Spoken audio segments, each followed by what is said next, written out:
Okay, everybody, this is my spoiler review of X-Men, the animated series, Season 1, Episode 3, Enter Magneto. This was originally released on November 27th, 1992. Before I jump into my review, just make sure you stick to discussions about this episode or past episodes. No spoilers for future episodes, and please make sure to subscribe. I'm going to be doing all things X-Men, so you're not going to want to miss any of my animated reviews, and I'll also be doing figure reviews, comic reviews, movie reviews, you name it. What's good about this episode is it starts off addressing something that wasn't really addressed in the end of the last episode of like, okay, what's the deal with Beast? We know he's been captured, but they didn't really touch on it at the end of the last episode. But it opens with Beast in captivity at this detention center, and he is reading Animal Farm by George Orwell. Now, this is literally described as a beast fable about human-like farm animals who rebel against their human farmer, hoping to create a society where animals can be equal, free, and happy. So, totally fitting for something that Beast would be into reading. I love, though, the guards are like, look at that mutant trying to read. And the other guard's like, look at the title, Animal Farm. He just likes looking at pictures. That's so great. But what's awesome is Magneto's entrance. Now, remember, in episode 1, they only showed him for a little glimpse. We saw the back of Magneto on one of the monitors, but this is the first time we actually really see Magneto. This is his entrance to the show, and it's so cool that just the effect of Magneto is what you see first, that all these lights at the facility are just breaking, and that at first Beast thinks it's Wolverine, but it is Magneto coming to save Beast because he still is a fellow mutant. And I love that he magnetizes the clothes off the guard. That was great. But the Beast will not leave. He wants his day in court. He wants to do this the right way so that humans learn to see that mutants are not dangerous and that he is innocent. But Magneto's like, what chance do mutants have with a trial held by humans? But it's interesting to note too that Magneto is shocked that Professor X even had them break into the mutant agency, which I like because that's still honoring the little call out Cyclops had of Professor X for doing that the last episode. But Beast is like, they only fight us because they fear us, they don't understand us. This is said a lot in all X-Men stories. And Magneto's like, they do understand us. Our mutant powers make us superior. That is why they fear us. So Magneto's just like, I'm not doing the Beast route where he's trying to make them get along. He's like, I'm crushing these humans and I have the power to do it. I love Magneto's shield. I love we get to see him in full action here and how ruthless he can be and how he's the complete opposite approach to the X-Men's philosophy and Professor X's philosophy. So we'll see is that Professor X is how they explain to the audience how he's explained to Jubilee about Magneto's backstory. Now, this is from the 90s. This is a kid's show, so it's going to feel a little fast, but it's impressive how they get this kind of all in as well to make this episode very enjoyable right away. I think if the show came out today, like we'll probably see with X-Men 97, they'll probably actually dedicate mostly full episodes to a backstory about someone like Magneto and take a little more time with it. But I like both ways too. Like, I don't say that's bad either. I think it did what it had to do in the format it's in.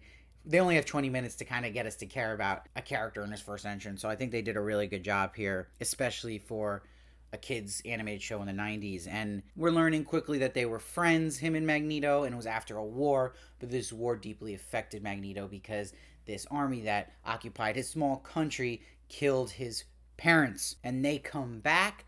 So this is what sets Magneto off, and we know his name is Magnus. I always think it's funny with superheroes though, where their name is already the name that would perfectly work for their superhuman name, like Magneto, or super mutant, should I say, and it also perfectly matches his powers. But you'll see in the flashback, you see Professor X trying to stop Magnus, like, don't use violence, and Magnus is like, they can't even make peace with each other, talking about the humans. So this is, again, really good writing and what makes X-Men so powerful. And now we get this quick montage narrated by Professor X to Jubilee talking about Magneto's rise, now his path to his plan of mutant takeover and destroying power plants, factories, government buildings. And we see that Professor X had temporarily stopped him, but didn't fully kill him or destroy him. And that's interesting because later on in the episode, Professor X has a little guilt. He's thinking about, like, I should have stopped him when I had the chance to talk about Magneto, which I thought was fascinating.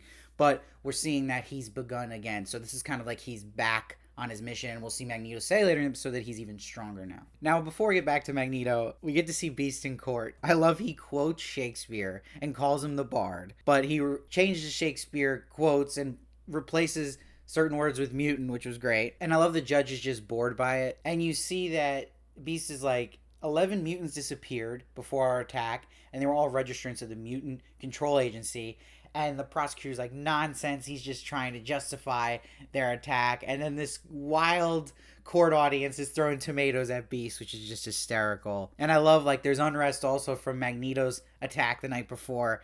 And one guy's like, my brother was one of those guards. And I love they just immediately arrest that man and take him out of the court. That was so funny. But you're seeing that the Magneto attack the night before is not helping the image of the Beast. And you can see how something like that complicates relationships of humans and mutants. And the judge then says Beast's bail is denied. He is a danger to the community. So poor Beast is still just stuck in captivity in one way or another. But this is where Sabretooth shows up, and Wolverine immediately recognizes him, and that starts off where Cyclops is like, come on, they're gonna kill him, talking about Sabretooth, but Wolverine's like, good, so it's now already informing us that Wolverine hates this man, Sabretooth, and they have a past. But what they'll do is they'll bring Sabretooth back to the school to heal him, but Wolverine on his own watch goes to take him out. And Professor X is like, personal vendettas have no place here. But I love how they blended the Sabretooth story with the Magneto story in the same episode, because it works perfectly for then Wolverine to call out Professor X and say, like, why